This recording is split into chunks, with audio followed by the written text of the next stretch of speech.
Hi friends, ఎలా ఉన్నారు friends? మేము ఈ రోజు ఒక అలాంటి వార్త గురించి మాట్లాడబోతున్నాము. ఇది మొత్తం ప్రపంచ వాణిజ్య వ్యవస్థలో కలకలం సృష్టించింది. అవును, భారతదేశం దశాబ్దాలుగా కేవలం కలగా ఉన్న ఒక సాధనను సాధించింది. నిజానికి అమెరికా డాలర్ ఆధిపత్యానికి సవాలు విసురుతూ భారతదేశం ఇండియన్ రూపాయిని గ్లోబల్ ట్రేడ్లో కొత్త శక్తిగా మార్చే చరిత్రాత్మక అడుగు వేసింది. ఈ నిర్ణయం ఎంత పెద్దదంటే అమెరికా, ముఖ్యంగా డొనాల్డ్ ట్రంప్ ముఖంలో ఆందోళన స్పష్టంగా కనిపిస్తుంది.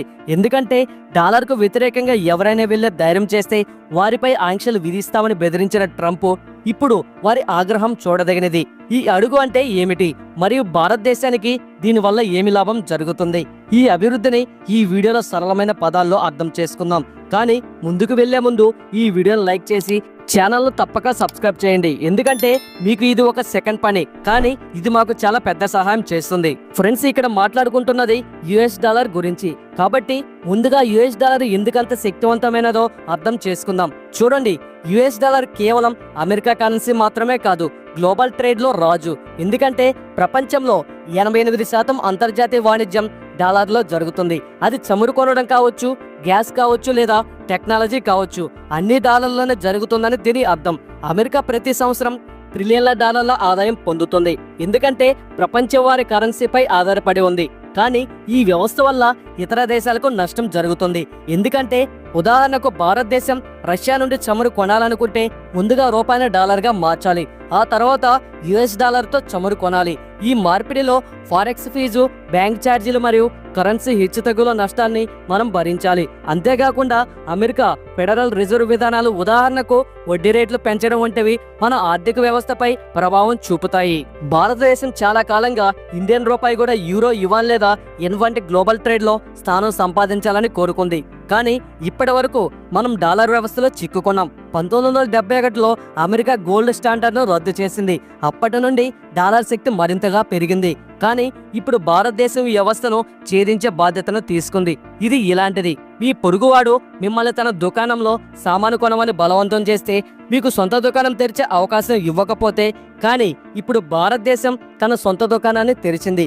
భారతదేశం దుకాణం తెరిచిన తర్వాత అమెరికా ఆగ్రహం కూడా చూడదగినది. నిజానికి యుఎస్ డాలర్ ఇండెక్స్ ఇది యూరో మరియు ఎన్ వంటి ప్రపంచంలోని పెద్ద డాలర్ బలాన్ని చూపిస్తుంది. ఇది 3 ఏళ్లలో అత్యల్ప స్థాయిలో ఉంది. ఏప్రిల్ 2025లో ఈ ఇండెక్స్ 99.7 వద్ద ఉంది. ఇది 3 నెలల క్రితం 110 వద్ద ఉంది. దీని అర్థం అమెరికాకు ప్రతి సంవత్సరం $200 బిలియన్ నష్టం జరుగుతోంది. అంతేకాకుండా అమెరికా బాండ్ మార్కెట్ పరిస్థితి కూడా దిగజారింది. విదేశీ పెట్టుబడిదారులు ఇప్పుడు అమెరికన్ బాండ్ల నుండి దూరంగా ఉంటున్నారు. ఎందుకంటే 10 ఏళ్ల బాండ్ yield 2001 తర్వాత అత్యంత వేగంగా పెరిగింది. పెట్టుబడిదారులు ఇప్పుడు స్విస్ ఫ్రాంక్, జపనీస్ యెన్ మరియు బంగారం వంటి సురక్షిత ప్రదేశాల వైపు వెళ్తున్నారు. ఈ కారణాల వల్ల బంగారం ధర ఆల్ టైమ్ పై స్థాయిలో ఉంది. ఈ సమయంలో డొనాల్డ్ ట్రంప్ ఇటీవల బహిరంగంగా బెదిరించారు. యుఎస్ డాలర్ను దాటిపోయే దేశాలపై ఆంక్షలు విధిస్తామని. ట్రంప్ ప్రపంచం డాలర్పై ఆధారపడాలని కోరుకుంటున్నారు, ఎందుకంటే ఇది అమెరికా ఆర్థిక శక్తికి ఆధారం. కానీ భారతదేశం వారి బెదిరింపులను పట్టించుకోకుండా గ్లోబల్ ట్రేడ్ చిత్రాన్ని మార్చే అడుగు వేసింది. ఇది అలాంటిది.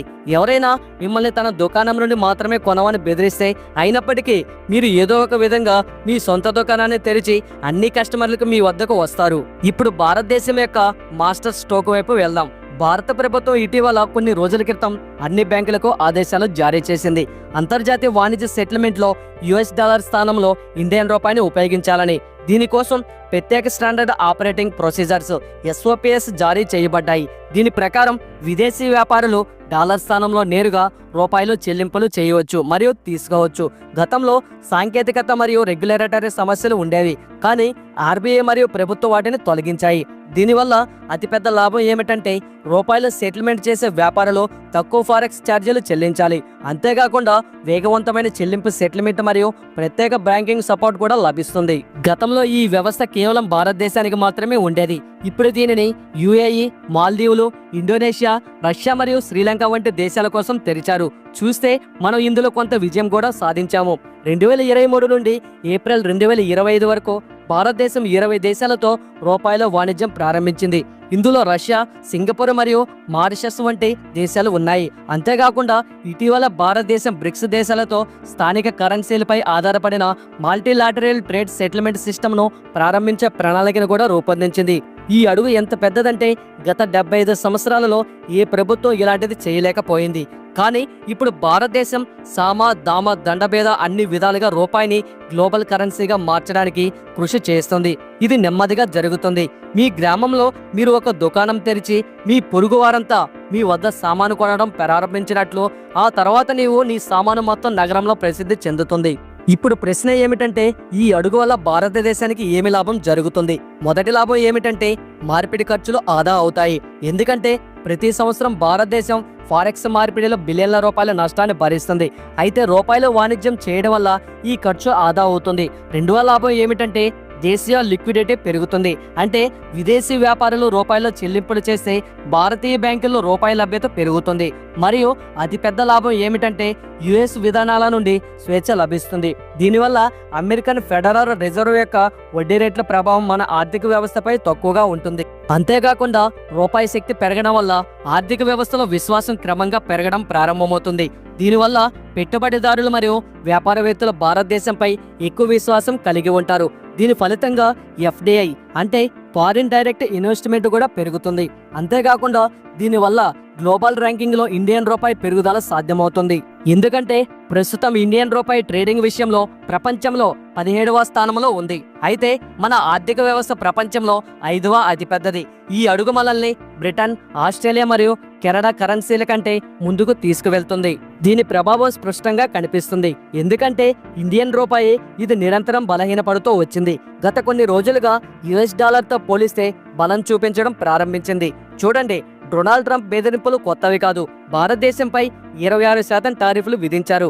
కానీ భారతదేశం ట్రంప్తో ట్రేడ్ ఒప్పందం కుదరడానికి తన టారిఫ్లను తగ్గించే విషయాన్ని ప్రకటించింది. త్వరలో అమెరికా వైస్ ప్రెసిడెంట్ భారతదేశం వస్తున్నారు మరియు పీఎం మోదీతో $500 బిలియన్ ద్వైపాక్షిక ట్రేడ్ ఒప్పందం గురించి చర్చలు జరుపుతారు. భారతదేశం బ్రిక్స్ మరియు G20 వంటి వేదికలపై గ్లోబల్ ట్రేడ్ను స్థానిక కరెన్సీలపై ఆధారపరచాలని తన అభిప్రాయాన్ని వ్యక్తం చేసింది. నిపుణుల అభిప్రాయం ప్రకారం భారతదేశం యొక్క ఈ అడుగు ఆఫ్రికా మరియు దక్షిణ ఆసియా వంటి గ్లోబల్ సౌత్ దేశాలకు కూడా తమ కరెన్సీలను ప్రోత్సహించే ధైర్యాన్ని ఇస్తుంది. మరియు 2030 నాటికి భారతదేశం 50% అంతర్జాతీయ వాణిజ్యాన్ని రూపాయల్లో సెటిల్ చేయగలిగితే మన ఆర్థిక వ్యవస్థ ప్రపంచంలో 3వ అతిపెద్ద ఆర్థిక వ్యవస్థగా మారవచ్చు. మీ అభిప్రాయం ఏమిటి? ఈ మాస్టర్ స్ట్రోక్ ద్వారా ఇండియన్ రూపాయిని గ్లోబల్ కరెన్సీగా మార్చడంలో భారతదేశం విజయం సాధిస్తుందా లేదా? మీ అభిప్రాయాన్ని కామెంట్లో తప్పక చెప్పండి. మరియు ఈ వీడియోని లైక్ చేసి మీ స్నేహితులతో షేర్ చేయండి. తద్వారా వారికి కూడా ఈ సమాచారం అందుతుంది. ఇలాంటి మరెన్నో అద్భుతమైన వీడియోల కోసం మన ఛానల్కి ఇప్పుడే సబ్స్క్రైబ్ చేసుకొని పక్కనే ఉన్నటువంటి బెల్ ఐకాన్ క్లిక్ చేసి యాక్టివేట్ చేసుకోండి. మేము ముందుగా ఏ వీడియో అప్లోడ్ చేసినా మీ మొబైల్కి అయితే ఖచ్చితంగా నోటిఫికేషన్ అనేది వస్తుంది. Thanks for watching. నెక్స్ట్ వీడియోలో మళ్ళీ కలుసుకుందాం. జై హింద్.